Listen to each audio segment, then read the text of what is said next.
সামনে এক পিছনে আর এক। ইন্ডিয়া পাকিস্তান যুদ্ধের আবহে বন্ধুরূপী শত্রুকে যেন ধীরে ধীরে চিনতে পারছে ভারত। এ কথা কেন বলছি শুনুন তবে। সম্প্রতি ইন্ডিয়া পাকিস্তান যুদ্ধের আবহে ইন্ডিয়ার ওপর পাকিস্তান প্রায় 300 থেকে 400টি ড্রোন পাঠিয়েছিল, যার প্রত্যেকটিকে ইন্ডিয়ান আর্মি টেকডাউন অর্থাৎ নষ্ট করে দিয়েছে।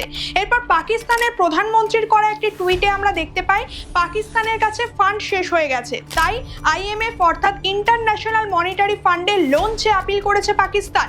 তবে জানেন কি, সেখানে থাকা মোট 191টি দেশের মধ্যে পাকিস্তানকে ফান্ড দেওয়ার পক্ষে সর্বাধিক ভোট দিয়েছে কে? আমেরিকা, প্রায় 17%। যে আমেরিকা প্রকাশ্যে বলছে তারা সন্ত্রাসবাদীদের বিপক্ষে।